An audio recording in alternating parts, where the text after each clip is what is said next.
Corey Shepherd Podcast, episode 14. Welcome back to everybody who's been listening. Welcome to all the new listeners. Thanks for tuning in. For the new listeners again, better go backward. Don't go and try to start from episode 1. Like our friend who tell me, she OCD. So she have to start from 1 and work her way all the way up to the current episode. Well, God will go with you on that journey. That is a long journey. Anybody else, if your OCD allows, go backward. It's a little more current and a little more I can't remember what I talked about in episode 1 either, so I'm going to deny that's about any of that. You know what I mean? I ain't trying to go down for nothing that was said earlier in my younger years, like episode 1 and 2 and 3 and thing. So yeah, what was the only week like? This week was a short week in Trinidad, and then the Yankee. Well, I don't know what is called people who live in abroad. Freshwaters. I don't know if you have we need to find a name for Trinidadians who live in abroad, right? So I know how to address all it properly. But at least the guys in the States have a holiday today. I think today is Labor Day. I recorded on a Monday, right? So that will be a holiday for you guys. So happy Labor Day. We go get Holly and Holly Labor Day, right? New York. We go talk about Holly and Holly Labor Day soon. But it was a short week for us, and these days it ain't even feeling like a short week too much again. It's like, I don't know how much I was working from home or who going to work, but like I went down south this morning and the traffic, it's a different situation with traffic. You have some traffic on the road, but it's not like back to school traffic. And then when you're leaving Sando, anybody who know leaving Sando to pass by South Park, they by that roundabout, how much traffic is be there? Well, I end up there 4 o'clock kind of by mistake today, moving too late. And it was clear, like on a, not even Saturday, like on a Sunday evening. It was just smooth sailing around that roundabout. Usually you could count for a good half hour, but today you could have reached Marabella and come back in no time at all. So strange times, different times. And the long weekend passed like nothing. The short week was like nothing because we still locked down and we can't go nowhere and them kind of thing. So I think this is the last week for the lockdown. And you know the funny thing is, the last week for the lockdown and them men announced that they're doing the budget. It's like we can't escape it because that budget is definitely a lockdown. That budget is a lockdown on the way. So this was a real money week. It's a real money week. Every time I look to see what we going to discuss this week, everything come down to money. So listen, it's a real money episode. So if you're looking for investment tips and things, you're in the right place. We go figure out what to do with your money right here in episode 4. And episode 14 is money. How that could line up better than that? So the first thing to do with your money is go and play 14 and you play with every day. I hear play with drawing 4 times a day now. Mind it. 14 come, and the nice thing about it is this episode is in ink and people can listen to it anytime. So anytime anybody play 14 in the future, I'm looking for a little percentage because I call it. So just mind 14 and get money whenever you're hearing this. If you don't play 14 and you lost out, don't, you're wrong. I put it out there and I gave the mark in plain day.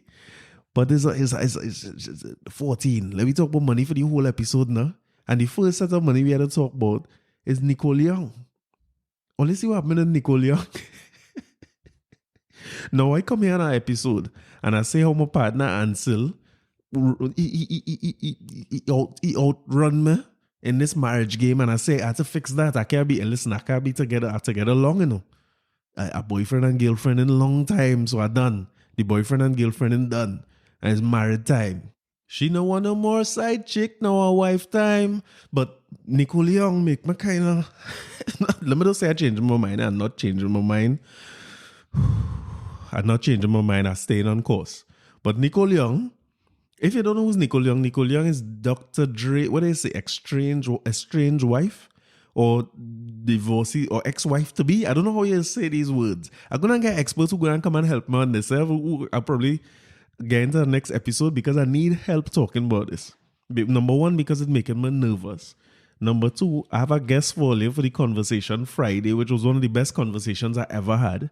And we had a little bottle of wine here to have the conversation, and it had an Enna wine.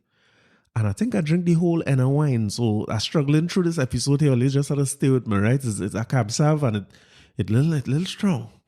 So I'll just stick with me. But I know Dr. Dre and Nicole Young was married for 24 years. And now they decide they're going to have a divorce. With immediate effect. I don't know if that's always work. Like if you know somebody gets sent home, it's with immediate effect. So divorce is en route. And people have to go to trial. So the first thing stand out to me is that Nicole Young is asking for $5 million worth of lawyer fees and legal fees and thing. Now, I started getting nervous one time. $5 million. I don't know how that work. If I suppose each party had to pay their own lawyer, that kind of makes sense. So I don't know what $5 million if he have to pay her lawyer legal fees for the divorce. I'm like, I ain't sure. What I know is $5 million.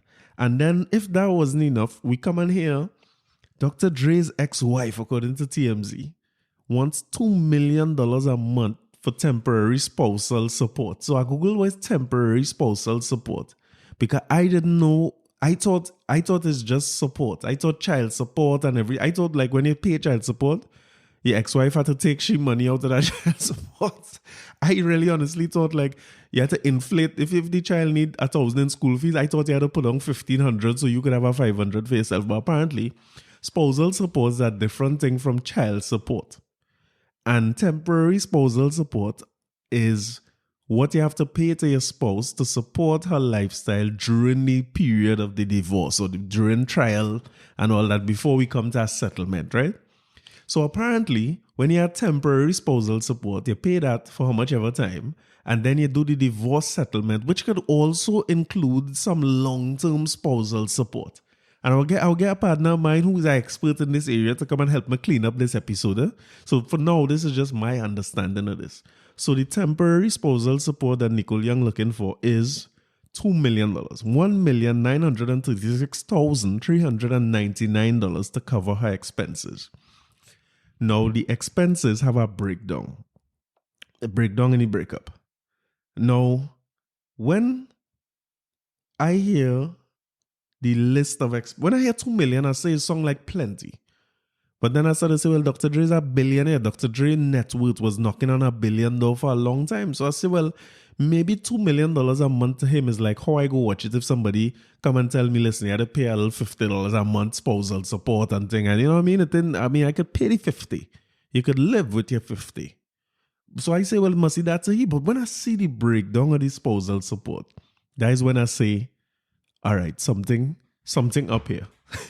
It's clear. I can understand these kind of levels and this kind of heights. Line 1, laundry and cleaning, $10,000 a month. Hey, fresh waters or I don't know what to call it. We'll find a name, right? We just multiply everything by 7 down here. Ask me why. That's $70,000. I know it's dollar for you, but that's $70,000 for me. For laundry every month. I don't know where you're laundering so, but next line, clothes, $135,000 a month. I guess if you have $135,000 worth of clothes a month, 10,000 to launder it is small money. I guess when you know what I mean, when you think of it, if you're buying 135,000, I mean you can't joke and board them clothes. So 10,000 a month, all right. That's an 100. Let me see 135,000 multiplied by 7. $945,000 a month for clothes. That's a lot of cash here, but when you divide that by the longest month of the year, that's $30,000 a day for clothes.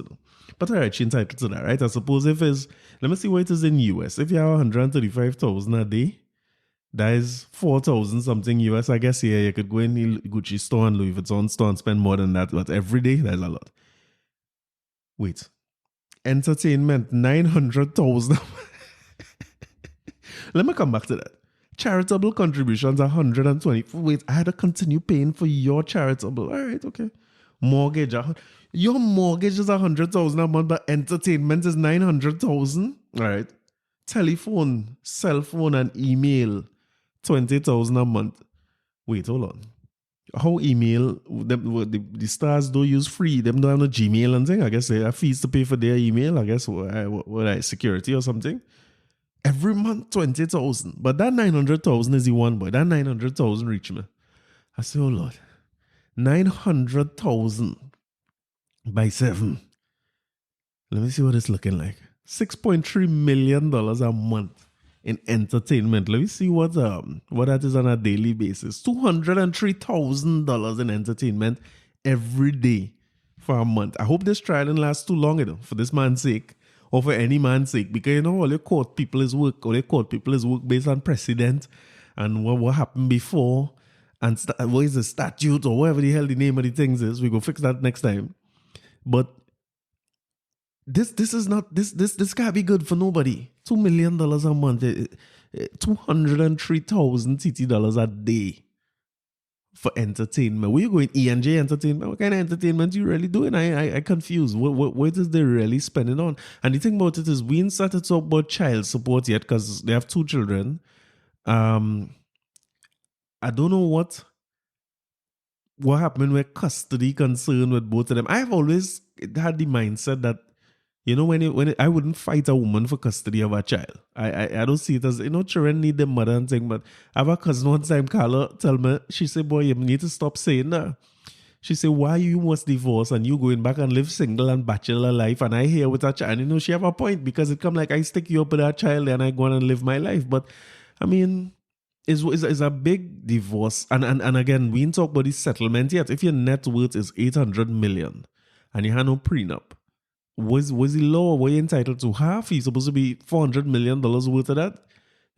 Taking all the beats, I will keep the BEA and you keep the TS. I know how it's work, and that's gonna be a loud set of money.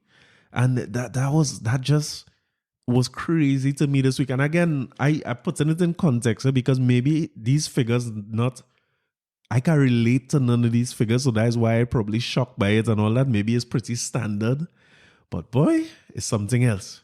And then it made me look up, was the biggest divorce settlement. You remember Jeff Bezos last year? I think it was, if not last year, year before. 35 or $38 billion, was it? Yeah, I think he was worth 60 something billion and he ended up having to pay $38 billion. The divorce settlement was so high that when she received the settlement, she went to being the second richest person in the world after him. That's amazing stuff to me. Amazing when you look at that. So I just hoping that in Trinidad, I need to get some clarity on this. And I need to understand, I don't know how it works in Trinidad. I don't know if you could do a prenup and if them things, you know, you see them thing on TV, but I don't know if you could do that here. I suppose people do, for people who have assets and you decide on what we're going to split if we split up. I don't know that is an easy conversation to bring up when you're now going and get married. That sounds like a conversation for your second marriage. It look like you just get burned the first time and it is what it is and you go in, you know what I mean? Go in with your naivety. And if you decide to get married a second time, you cover yourself. But I don't know which man having that conversation with a woman who you're now looking to marry when both only getting married for the first time. It does seem like kind of like it's not our culture to do that. But I had to talk to some people, boy, because if this is the case, and you could end up losing $38 billion, we have a problem. Suppose I end up working at 65 or working at 100 billion, you don't know where to go. And all of a sudden I have 50 billion for people. I don't know. So, no, Stacey listening to this? I think I'll edit that part out. But anyway, let's move on. This divorce talk making me all nervous and making me all warm. Let me talk to more money thing now, more thing to be nervous. Anybody find Kazim yet? Anybody has seen the guy they call Kazim? Did anybody see where this guy went? We need to find Kazim. Because I said it in a couple episodes ago. And we come back to see it right here. Where the whole Sou Sou, circle of blessing, love blessing, flowers, garden of flowers, angel of roses. They have about 1,000 different names for this Sou Sou. And then tell you, the Sou Sou gets so bad. I have a little kitchen to finish home by me. I call my partners and them to start a little Sou Sou. You know, nobody want to hear me. I call my partner Hinkson. I tell myself, well, if I had to start a Sou Sou, and I run plenty Sou Sou back in the day, but you see my Sou Sou, where you put in is where you get out. It's a normal Sou Sou. You pay whatever every month, and you get back whatever multiplied by whoever in the Sou Sou. And if it's 10 people, it's 10 hand, and everybody get back exactly what they paid. So I tell myself, listen, the first man I call, because one man I know in life, you know, you're all different kind of friends for all different kind of things, right? It don't matter what I do in this life. Whenever I turn wrong, Hinkson is be right there. That is one of the biggest supporters I ever had in any venture. When I'm going down in flames, when you turn wrong, Hinkson is a man right next to you. So I say, well, I had to raise a little money. I say, Sou Sou might be the best way for me to get the money to finish my kitchen without having to go and borrow and all this kind of thing. So, you know, I say, let me call my day one, my brethren.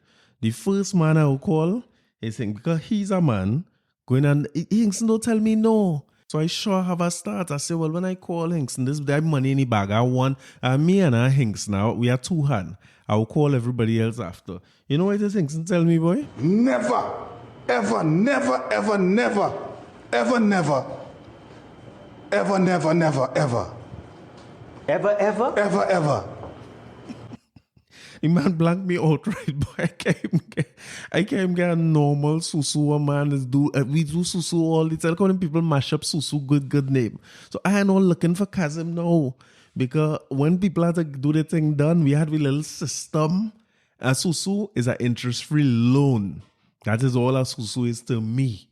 Or a saving plan. I hear some people calling it is barely a saving plan. Because any good finance person go tell you, boy, the only way it making money for you, or it makes sense, is to take the first hand, because then you have money in your hand, you could invest and do something with. And when you're putting, let me say your Sou Sou coming up to 10,000 a hand, if you invest your 10,000 at the end, you could have put in 10,000 and get out something more. But the something more ain't gonna be 80 and 90,000. This kind of loud money. Yeah? I approach a next friend of mine. I say, well, oh boy, she, you know what I mean? She cool. I say, girl, Sou Sou. She say, what? You have to put in what? Every month for a whole year? And I could put in my little thing here and get out bow. I say, oh God, I can't, I'm not normal Sou Sou, I can't get a run. So I say, let me call my partner. I was best man in the wedding. I say my partner, Damien. Damien ain't gonna blank me. That's the next fella. When me and Damien live like brothers. If I call Damien and I tell him, boy, I'm starting a little Sou Sou, so and so, and my father saying, I say, Damien is my next person who in. Hinkson blank me is no scene. I will get Damien to join in. You know when I call Damien, what Damien say? That now go happen. That will never happen. You will never live to see that happen. So it's solved for me all wrong. Like I can't get through with nothing. So I wonder now what go happen with Sou Sou, because I in a next Sou Sou with some people too. 340 people say they're not joining back that Sou Sou because it's too much money you're paying in every month and you can't get back out your money. Them want to pay in again the fast money thing. And listen, the COVID time and thing make money an issue. People can say what they want. Money getting shortened, salary getting lower. The bills, the bank give you a thing, they say, listen, you could defer your mortgage for this amount of time, but again, deferral mean I had to pay it at some time. And you know what's the nice thing about the deferral the bank doing? They're saying they're deferring your payments, but they're calculating the interest every day like normal. So which means if it's a car loan that was taking you 4 or 5 years to pay off, if you defer for 2 or 3 months, you might have to add on. If you want your payment to remain the same after the 3 months, or let me say the first 6 months, you go add on a year to your thing to pay the interest that these people add on to it, because they're interested in stopping rolling. If anybody from Scotia listening, feel free to give me a call at any point in time, because it's getting dark. But you could understand why people looking for the fast or the easy way out, because even y'all get any calls from these new Sou Sou people? I don't know what to call it. Let me call it circle of blessings, right? If you get a call from these circle of blessings people, them and all can explain to you exactly how it is, you know. And I see plenty videos come out now, people coming out and talking about it and saying that as soon as the African try something, you know what they quick to go back to? That is what the Chinese and the Syrian and them this do and this and that. I was like, really? You just explain it to me. If you can explain to me how I could pay in a 500 and get back 50,000, I ain't that, you know, but the explanation had to be real clear.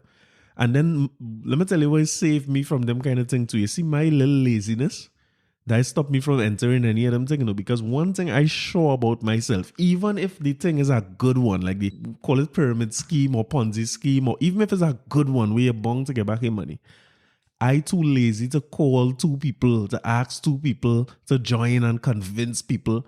That is not for me. When I call you once and you say no, me even calling a second person. So right in my money gone. You have legit grounds. I mean, I guess they're hoping for people like me too, who they could just come and tell basically, hey, you have nothing to get back because you didn't get your 2 people. Punto final. Don't call you back. So you're coming in at the entry level, right? Whatever they call it, fire. You're coming at fire. And when you look at fire, they show in here a circle of blessings. It's no pyramid, it's a circle of blessings. So I come in at fire level. I put in a 700. And then they have air level. Once I get 2 people, them 2 people pushing me up to air level. And then them I get 2 people each. There's 4 more people. And them pushing me up now to earth level. And then them two people had to get to, boy, this complicated. And somehow in 21 days, I supposed to reach water level and collect my money. Well, boy, I started to make phone call this week.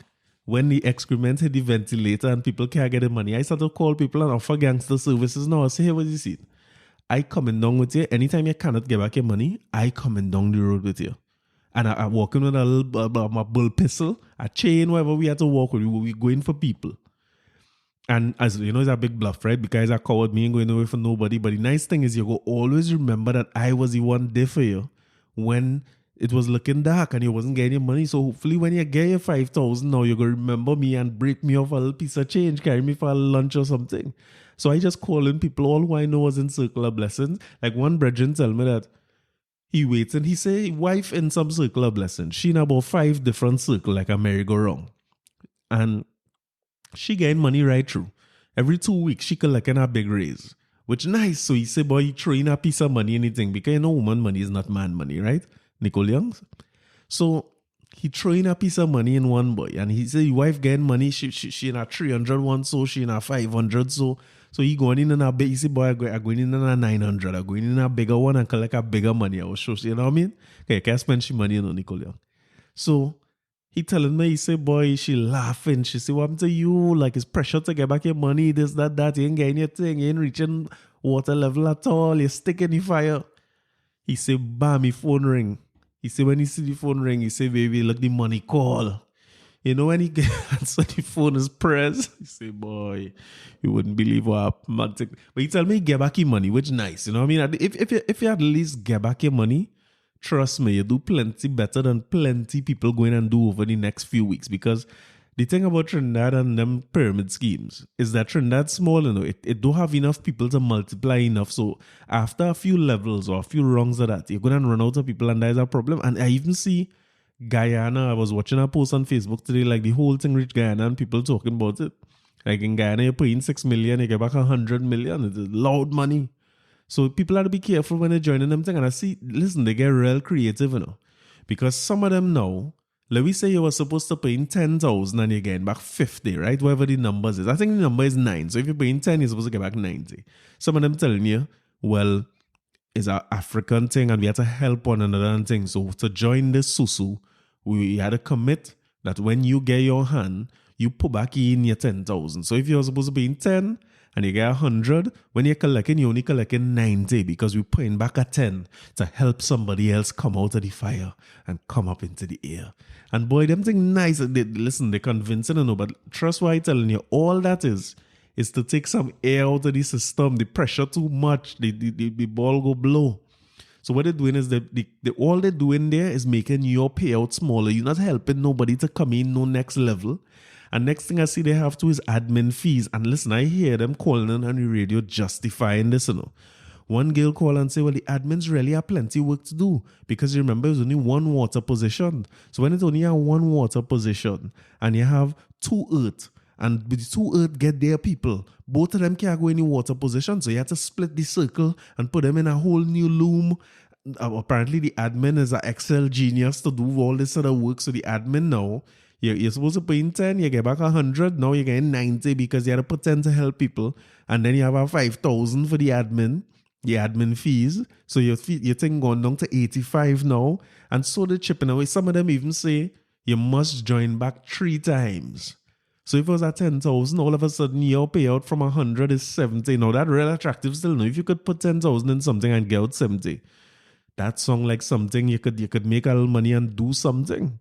But at the end of the day, believe what I'm telling you, all that is to do is to reduce that payment. All they're trying to do is to reduce the amount they have to pay off or pay out so that they could pay out more people. Because boy, I see a video, Stacey showed me a video this week with a girl crying. I feel sorry for the girl, boy. Hear this. Oh, I ain't thief no money. Only I ain't have no money. I'm $0. I don't know where I get any rest of money from. I'm praying for a miracle, only please. Please. I need a miracle. I'm losing the feelings. Oh, let's stop calling me, please. I don't want to laugh. I don't like to laugh at them thing because the girl really in pain, but it's when she say I have $0.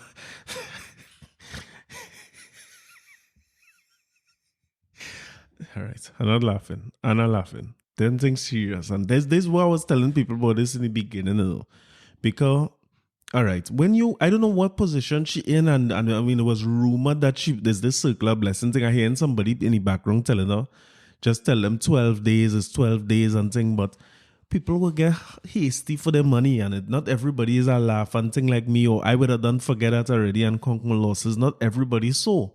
And when people start to pressure you and no way of living and thing is a problem.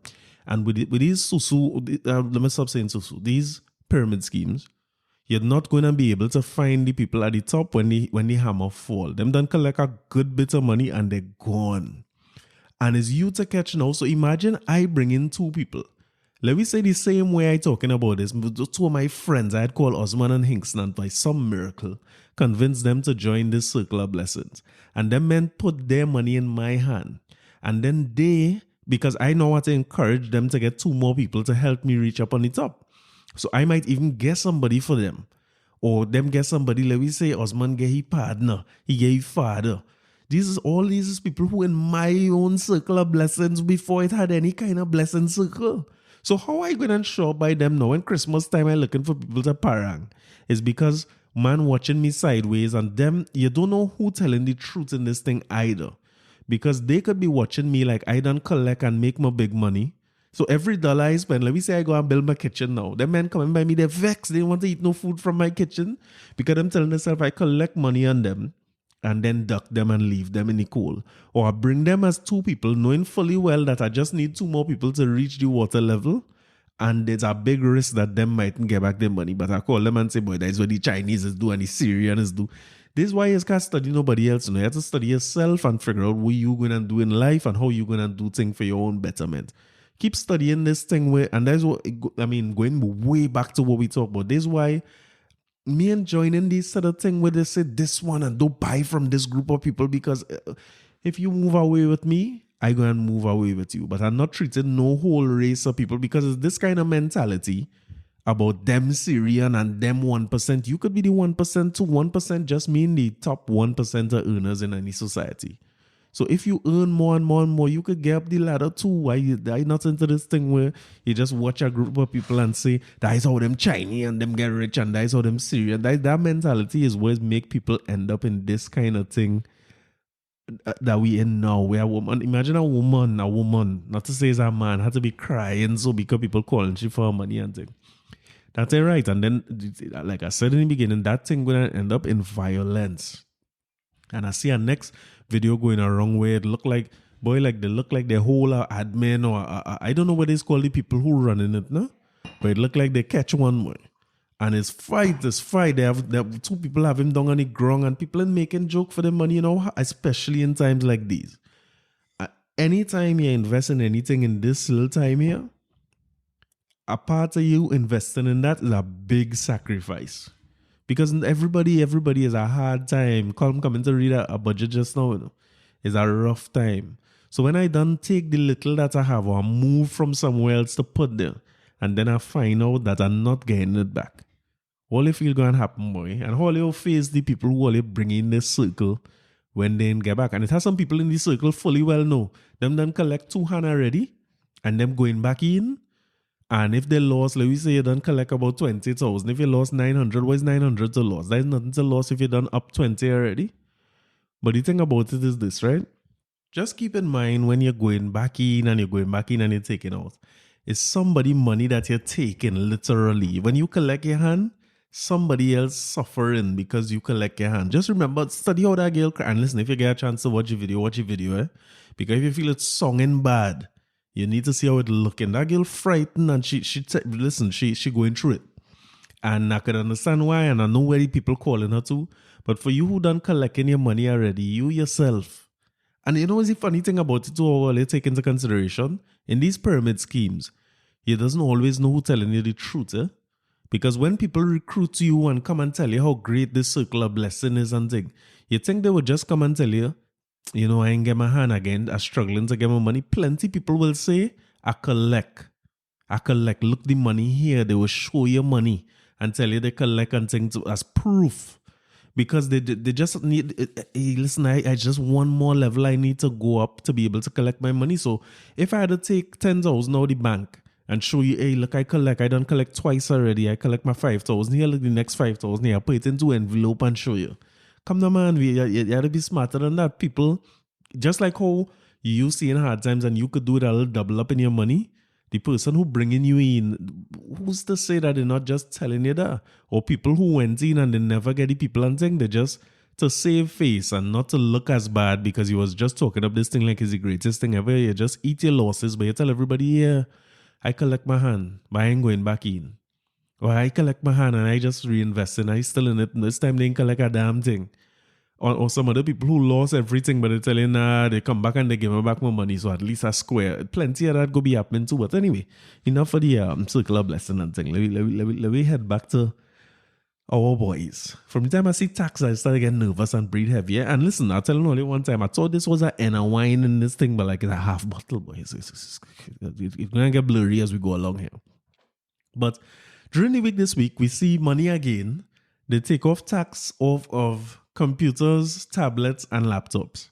Now, I wasn't sure, like I keep trying to read before we record here and make sure that it's not just VAT coming off, but it's things like duties and things. Because if I remember right, somewhere between 2010 and 2015, the tax was already removed. Tax and duties was already, VAT and duties, sorry, was already removed from computers, tablets, laptops, books, and anything with school supplies and all, I believe, if I write about that. My memory is so great with this wine. So I was surprised when I see that they say they're taking the tax off of it and the party loyalists, they're celebrating it like it's this great thing. It's like, yeah, great as the PNM, right? You know what I mean? More of that, and I'm thinking, dude, it was Imber itself, when they came back in power, who take that tax and put it back on those items. I could be wrong here, but one of the things now, the previous administration, 2010 to 2015 would have been UNC, right? If I remember right, they take VAT off for real things. It wasn't just tablets and things. They had a list of basic food items that VAT was already taken off when they came in, and they expand the list to include all different types of things. And now me and no Minister of Finance, obviously, so I don't know how much that hurts the revenue that the country earning to do the things that it's supposed to do.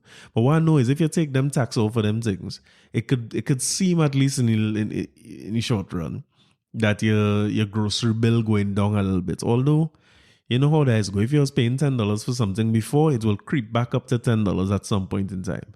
And the only thing that will change is that the government collect less revenue, right? But when I see them celebrating this tax off for this thing, I was like, okay, cool, this is cool. But I didn't know that this was such a big thing to celebrate if you add back the tax in the first place and then pass 7% on anything that had come into the country. And then mysteriously everything I order online now saying delayed in customs. And I see plenty of people talk, it's not just me.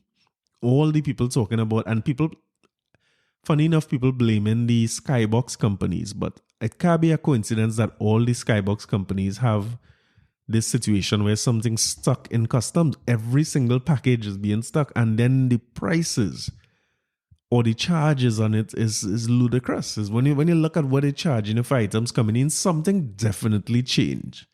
And the men on them, when you have your invoice, I must start bringing in thing and don't put no invoice on Amazon, and I don't pre-alert no package and things. So sometimes I get some good blade with that, with those duties and taxes. But of late, I'm making sure, after the first time I see it, I say, nah, I'm making sure on pre-alerts and put my invoice and stuff. And customs is showing you where they're revaluing the packages. So if you buy something, they have the authority to do that, to say that this is not the right value. We value it at this, and then charge VAT and duties on. And the nice thing about VAT and duties in this country, VAT and duties is not on the cost of the item alone. Is on the cost of the item plus shipping and everything. Whatever the cost of getting the item here. So if you buy something for 100 and it costs you 50 to get here, the 12.5% VAT is calculated on the duties, I think, let's say 20%, right? 20% is calculated on the 150. And then they put VAT on the 150 plus duties, VAT charging on everything. So the charges can add up real fast.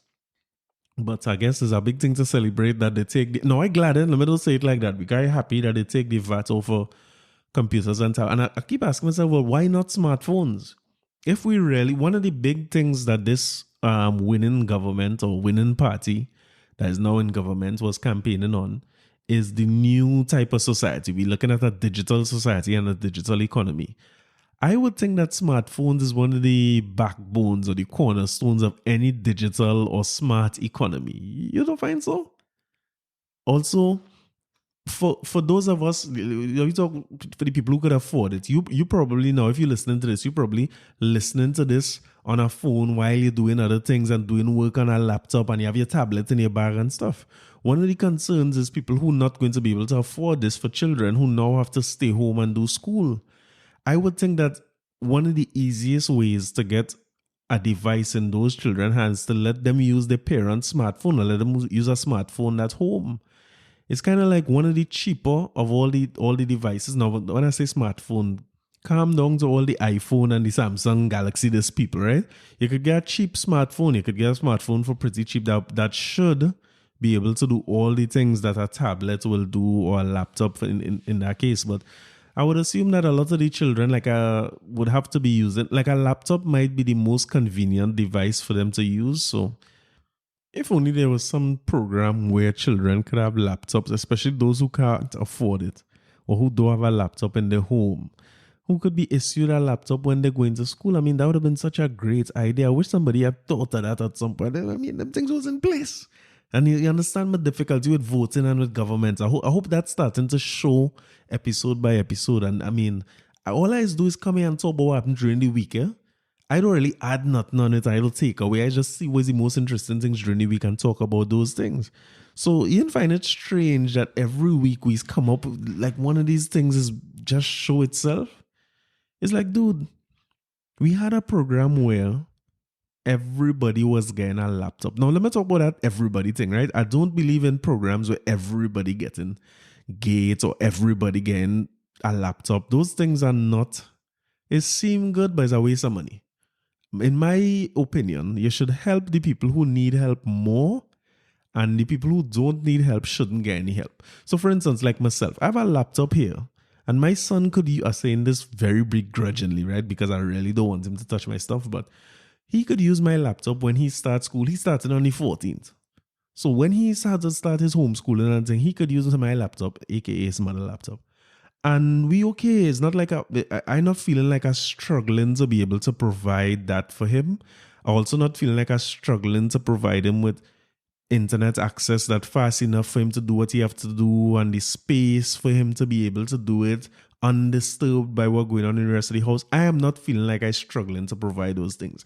Those things are already in place. So what I'm saying is, it's useless to me to provide me with a free laptop, because I have something that he could. Now, if they give me a free laptop, I might be glad for the free laptop, especially if it's nice. I find they should bring some MacBooks.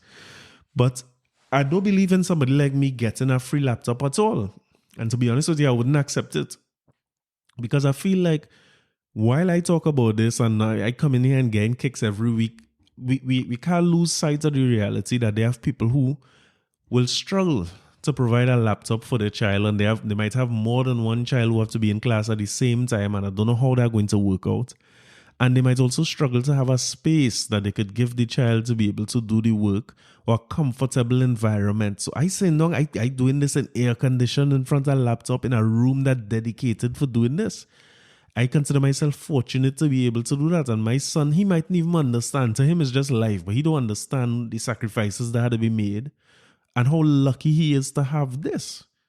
But if you're in a household where we in a 1-bedroom place and it's 5 of us and all 5 of us have to go to school and it don't have electricity, and you have to find, you remember my father talking about that, like going and full water in a bucket. I can't remember if he talked about that, like getting water in a bucket. You have to go down by the standpipe, full water, and walk back up the hill. If those are your circumstances, how you would just give everybody a laptop? Then what you're doing is making life more comfy and more easy for me, because now I don't have to let him share my laptop or Stacy's laptop. He have his own laptop. And you're making life no better for the person who you provide a laptop for, who don't have running water and a struggle to thing, and then it's a struggle to pay the internet bill. Why not? Don't give me no laptop. How much a laptop is cost? Like you say it costs 5,000. Give that person a laptop and take that 5,000 and pay a year worth of internet bill for them. I hope that making sense. I hope I ain't going too far. This wine really, it's starting to buzz. So I hope I'm making sense what I'm saying here. But we need to make sure that the people who need the most help get the most help. The programs that we have, like Gate and the free laptop and things, them is equal help for everybody. But we're helping everybody equally for, like I tell my son all the time, listen, pal, when you go to school, leave the people box lunch or what is call it now? School feeding program, leave that alone. Do not go and take that I don't care if it have extra. Don't take it as a principle. Because you're living in a house where we could get up on a morning and we have the time and the resources and the thing to make a sandwich for you and feed you every morning before you go to school. And we pack in all kind of snack for you. You don't like this, you don't like Kiss thing, you want some Orville Spunkin Miami, you know the man name, and that costing me. But you have them things. So why you must now take something that's supposed to be, that I feel should be given for people who can't afford these things. So in other words, don't give everybody lunch. My son good. He getting breakfast, lunch, and dinner. So take what he was going to give to him and people like him and give somebody else breakfast break, lunch break, dinner. So that they could have a better chance, like elevate people who need the help the most. So I don't know how I reached quite there now, but I was saying that we had a program with free laptops for everybody. And I think it's a good idea. It's a good program. It needs to be adjusted, if you ask me, because it shouldn't be for everybody. Like I have a little brother, Jonathan. He got a free laptop when he was going to school. I mean, his father could have bought a laptop for him if he needed a laptop for school. So why give him a laptop over everybody else? But what I think is, like, we always do this. We take a few steps backward just to scrap what the other party in power was doing before, and to come back and do it in some other incarnation. So if you remember the election episode, I was saying, listen, we don't get no more Children's Hospital and no more Taruba Stadium. This come to me like the same thing. You scrap something the other people was doing and you come right back to it. Because COVID, of course, make us, and I mean, our company is the same. COVID make us understand how prepared we have to be able to work from home. It's not just, when you say work from home, last year before, this was in Trinidad, right? So you who are abroad might have a different experience with this. But when you say work from home for me before, it's just like stay home and do what you could get done. But when it turned into work from home for real, where every day home, now we realize, hey, I had to create a space to do this and a space to take Zoom calls where you can go see how my house in disarray and all these kind of things. So it's definitely some adjustment that COVID forced us to make. So now the digital thing come front and center. But let me give you another example. I went to school in Fatima. I think I told you that already, right? I went Fatima for 5 years, and I take a year repeating because I wasn't so good at passing subjects and all these things. And after that, I wasn't so good at getting into A-levels in Fatima, so I eventually went A-levels in Tranquil. And I see a marked difference in the amount of, I don't like to use all the millennial terms like privilege, but I will use it for a second. I see a marked difference in the level of privilege that we had in Fatima versus what we had in Tranquil. I'll tell you what I didn't see, right? I didn't see any difference in the boys or the boys and girls in the case of Tranquil. To me, it was very, very similar. You're dealing with people. They had people who was imps and who was kind of like bullies and people who was cool. It's the same thing. Like the dynamic or the friendships I make in Tranquil last as long as the friendships I make in Fatima. So it's not like the people markedly different. I mean, I know the work it takes to pass for Fatima from when I was in Newtown Boys. And it's either you put in that work or you didn't put in the work or you was only 20%. And that's the only way you're getting into one of them schools. You had to be, at my time, you had to be up in the 90s in your common entrance work. And if you didn't get in, but it didn't make us different people, because by the time I reached in Tranquil, and among people now who wouldn't get into Fatima or Holy Name or whatsoever it was, the people cool, there's nothing wrong with them. They're bright like hell. I meet some people in Fatima, in what do you call the place now, in Tranquil. like a partner of mine, Sheldon, I think I talked about him in an episode before. Sheldon was bright. Marcus was bright. And a girl named him Wendy, bright. Them people, Westman James. I see Westman James is a crack shot lawyer now. Them fellas was bright. So it's not like if they're different in any major way to the people I was in Fatima every day. But one of the biggest differences was the amount of privilege. It was just the way we live life. And one of the most embarrassing moments of my life happened to me when I was in Tranquil. Like, boy, it's even hard to talk about this. It's so embarrassing, right? And I don't know if I tell this story already. And listen, let me put it away one time. I man is forget. So if I tell this story already, welcome back to episode whatever that was. I went and played basketball in Tranquil. I was playing for the basketball team. And the captain of the basketball team was a fella named Jesse.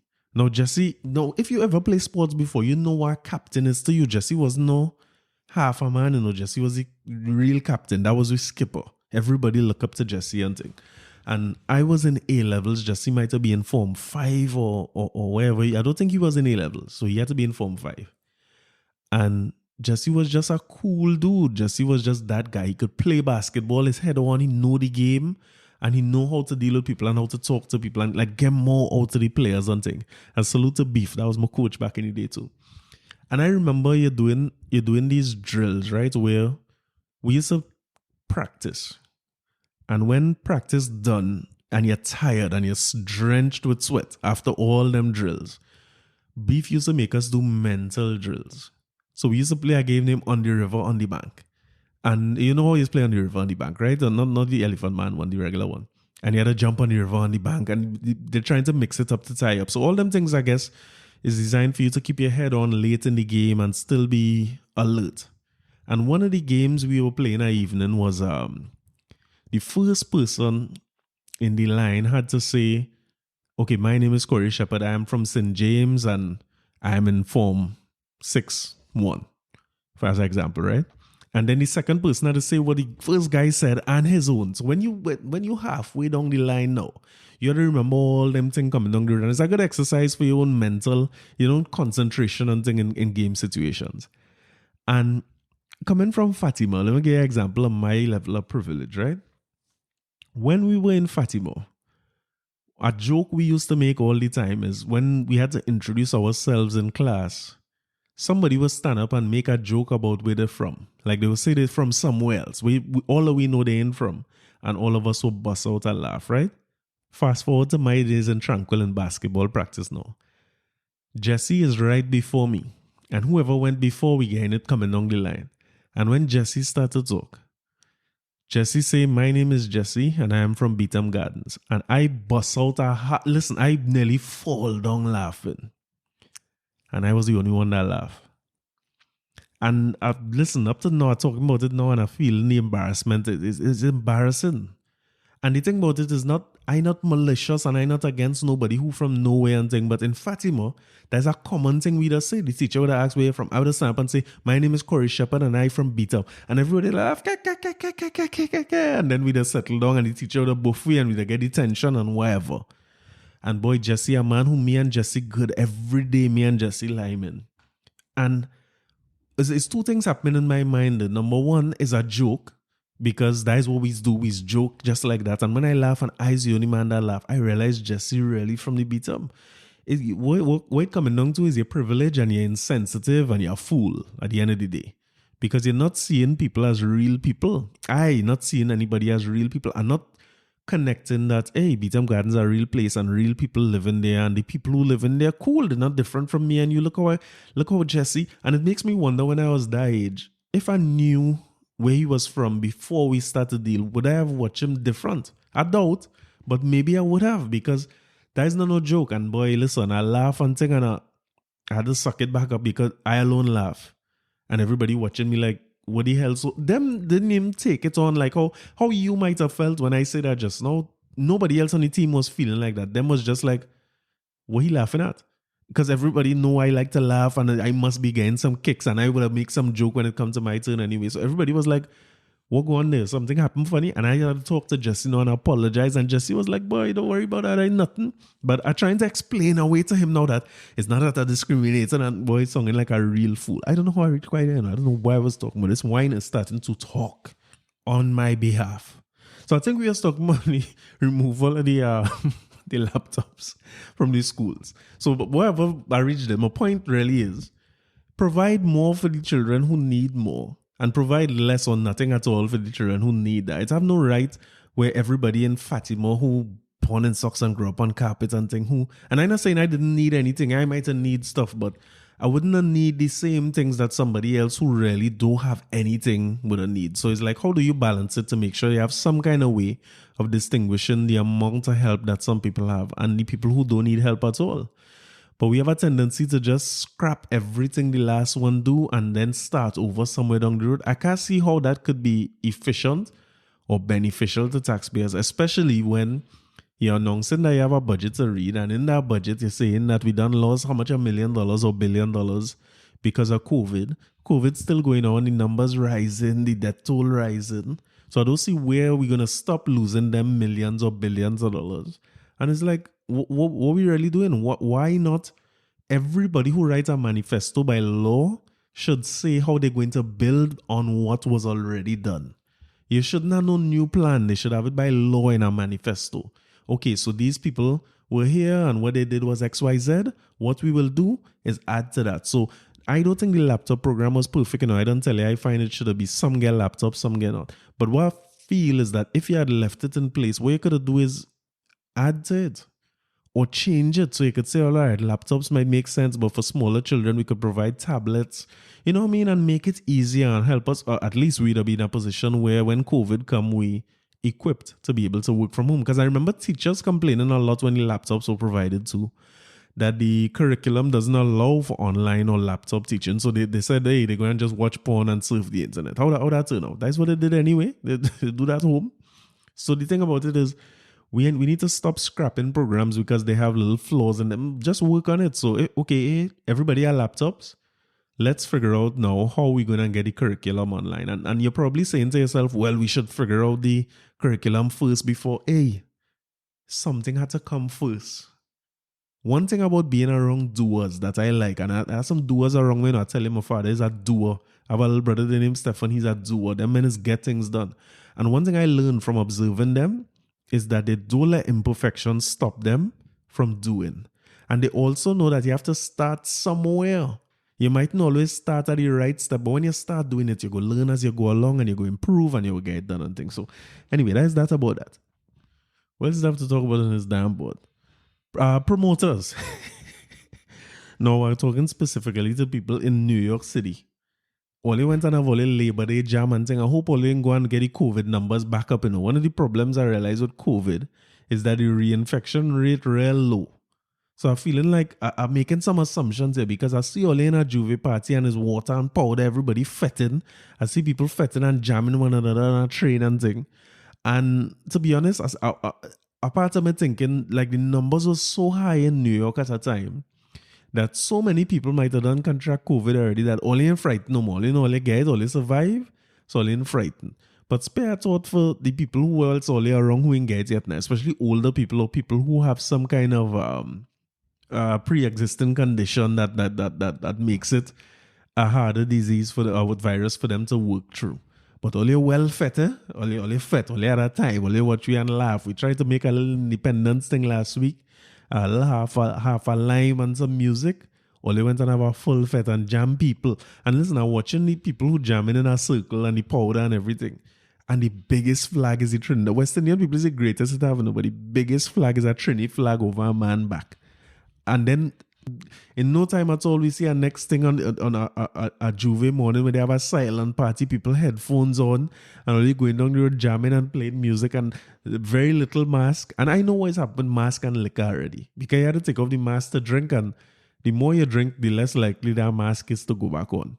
So I'm watching all you having a time, all right, all you one up. But only remember, please, that also only when the border open, only will come back. Those skyrocket up with numbers that we trying we best have a little carnival next year. I don't want us to end up in that. No, I didn't start to talk Christmas yesterday because that will hurt me. If we have a lockdown for Christmas, it's going to hurt my soul. I can't play no, I can't make a little parang, I can't make a lime, nothing for Christmas. But I don't want to talk about that too much. So I will focus on carnival for now. I want us to work out some kind of I think we had as listeners and as podcasters, we had to come up with some kind of proposal that could work, because I see them coming back to say now at some point Parasuram the boss gonna come and say better we don't have no carnival. And listen, let me say this one time. If it is for our own safekeeping and we can't do it and the numbers high and thing after that. But I think we should have a little plan in place. I think we should be putting something in place and see what we could do. I'd suggested in an earlier episode, let we take a rainy season mass. And that would be better for everybody, because a little cloud cover, a little rainfall, make the place cool other than this hot sun mass. And maybe we'll be able to keep it in rainy season going forward too. I don't want to come back to February at all, but I don't know if that means you had to move length and all that. I don't know if that's how that work. But I think we could come up with something together, man. So let me do this one time. Over the next few weeks, I'm going to start to talk to random people associated with Carnival. I'm going to do Christmas too, but it's a little harder for me to do, because then I will probably break all the rules. So let me go where I have a little more constraints with Carnival, and we will talk to some of the people who are involved in Carnival and hear what is their opinion about what the people doing in Labor Day, or is this herd immunity? I don't know what it is. And let me talk to them and find out if we have any possibility of that happening here. And if them same people who was doing that in Labor Day coming down here, what is the situation? Because it's New York, Miami, London, there's the places people coming from if we open the borders for Carnival. And let's see who we could convince. If we could convince some of these people to have the little Carnival and keep the little fets and keep their band going and thing, I think we're onto something. Now, money again. When it comes to money, September, the beginning of September is the worst money time it have. Back to school. But I liking this online school thing. Other than the fact that he home and he has nowhere to go. That part I'm not so sure about. But I like how you're saving a little money in the back to school here. For the first time, you're not to worry about back to school where you have to buy this, that, and the third, because, well, I don't know, maybe I should find out that from Stacey. I know if that book list, I ain't seen no book list and no set of money to spend. I could be wrong about that, but that would be nice if they don't have that. If nobody ain't going back to school and not buying no new shoe, and not buying no bag, and not buying none of them things that certain people always like to, every term, they like to come and say, oh gosh, but his shoes, and oh gosh, his bag, he had to get a roller bag, and now he had to get a hydraulics bag, and no bag.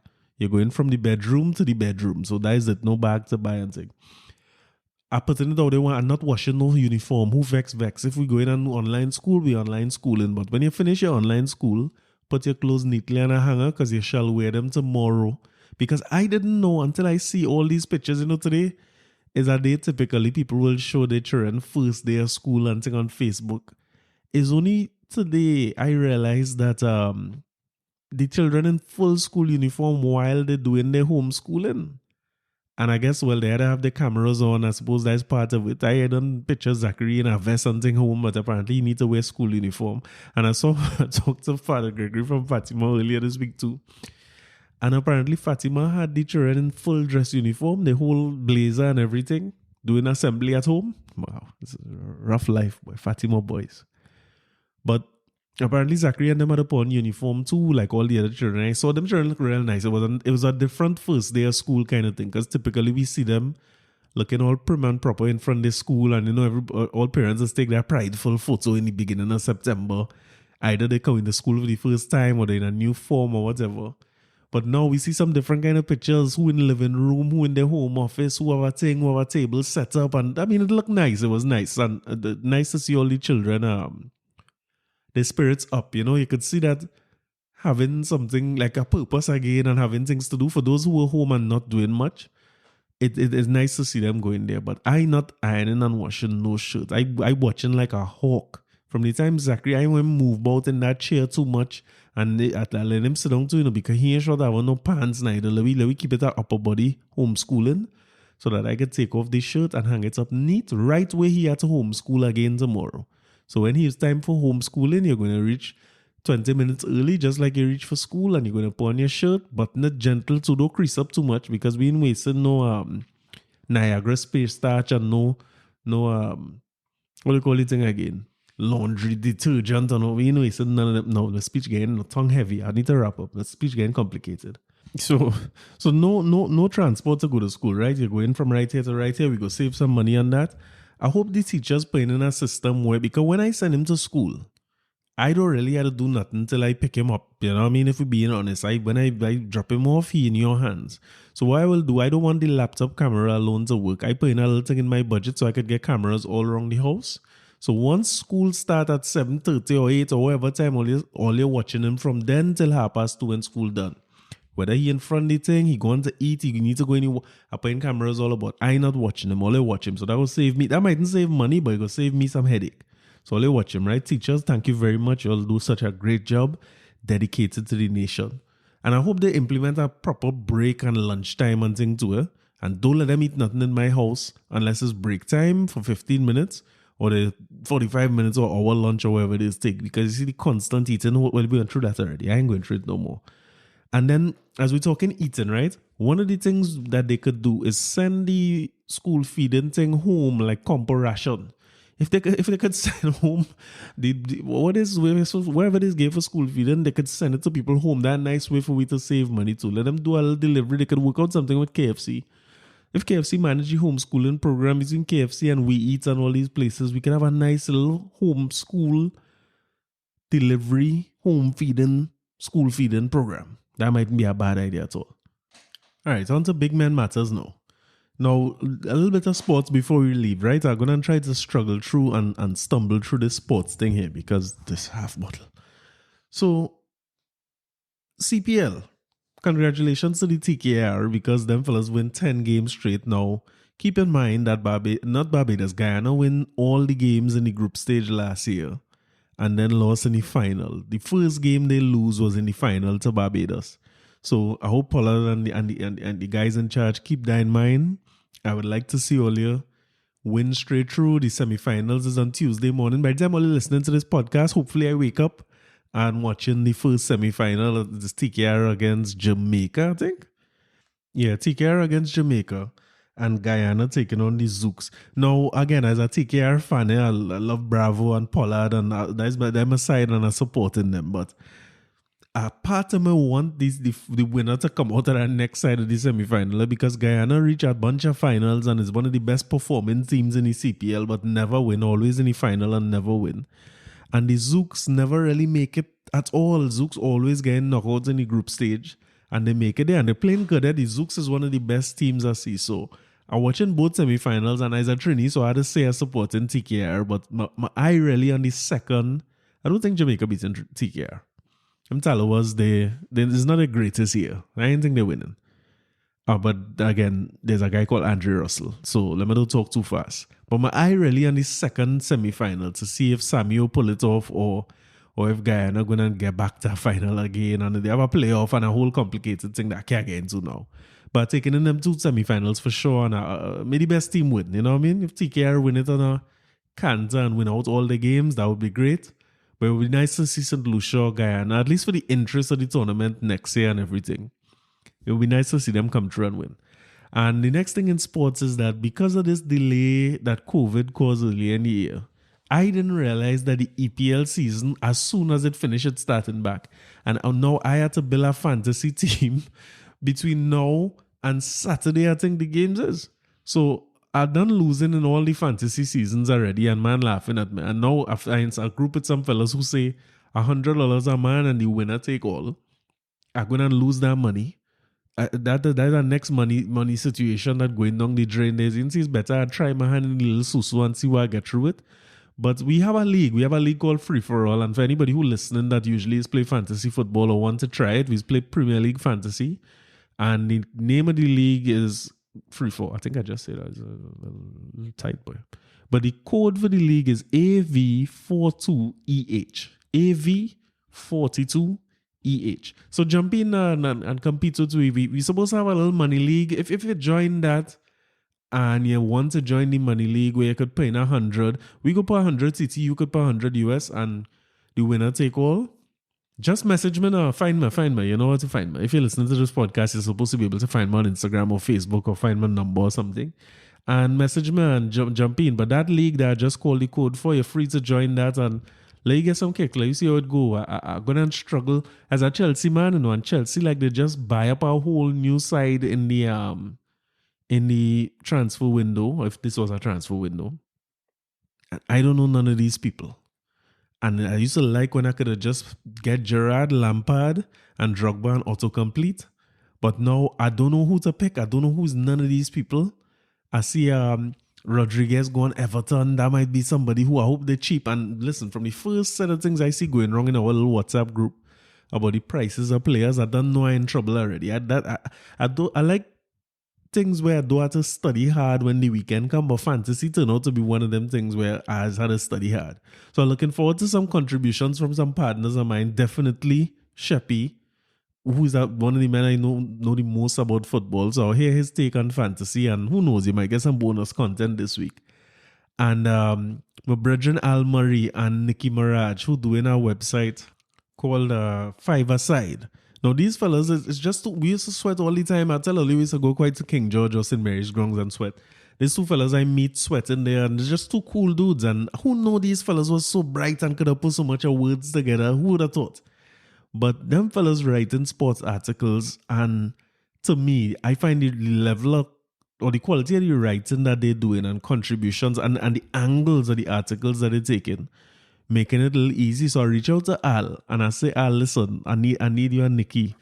Because when it comes to fantasy, look for me, with the league have about maybe 60, 70 people, look for me about number 61, 62. Because I just forget to change my side, I forget who to captain. Like the whole season finished last season, I ain't triple captain nobody. I still have a wild card. I never use the bench boost. And whatever the other wild card is, I never use that neither. And the whole season done. So I'm looking forward to my boy Al and Nikki coming on and contribute. If they could look into the fantasy, and Sheppy as well, look into where fantasy football is, and if we could get some pointers running on a week to week, it's really for me. Eh? So if I hear pointers that really songing good and I could better my side, best believe I'm not putting that on the podcast. I'm keeping that for myself and see if I could do better. But if I hear some pointers what I thought about and plenty of people have done thought about already, I'll edit that and put that in so they could get some advice on the fantasy. But feel free, if you could join our fantasy league, join up, I'll give you the code and everything, and let me see how it go. Let me see how this short season go. And best wishes, may the best man win there too. Now, something I'm going to start doing every episode, because I realize I only like Kaiso and Calypso, maybe as much as I like Kaiso and Calypso. I'm going to try my best to attach a song to every episode. And if there's a money episode, it have a little piece of a little song that I want to play. And sometimes I ain't going to play right through, right? I will direct all to the song. So if I attach a song to the episode, check out the song for me until me and Cut could figure out how I could not become a pauper to play a couple songs on this podcast. The song for this episode is a song by David Rudder, King David Rudder, called Madman Rant. And taking a little piece of this, Vote for we and we will set you free. Anywhere we go, somebody chanting to we. Somebody promising jobs for all. Some renting gun to make other people ball. But somebody promising more police car. And somebody going to take the country far. Somebody putting all the bandits away. He say, if you do the crime, you're going to damn well pay. But somebody promising human rights. While somebody threatening to shut out the lights. The more tree full with little Trinidad boys, a bullet start to whine and put an end to the joy. Now they lying tall for the mama to mourn. The Nike gone, the gold teeth gone. You see, they want the pocket full with blue silk. They want the statue drinking full cream milk. The little red silk is not the true friend. The blue one have 2 extra knots on the end. So a tag on the toe is now the ticket to hell. But look where we reach, well, I hear a madman ball. As we lie here on the wall, he say, this is it, I've been hit. No time to give up, brother, no time to quit. I hear a madman ball. As he lean up on the wall, he say, this is it, I've been hit. No time to give up, brother, no time to quit. Alright, now listen, this Enna wine turned out to be a real bad idea. I'm not drinking no Enna wine before no podcast again because my speech real heavy and complicated, and y'all would not believe how long it takes me to just get through this whole episode. So I'm gone. Have a great week. Next week.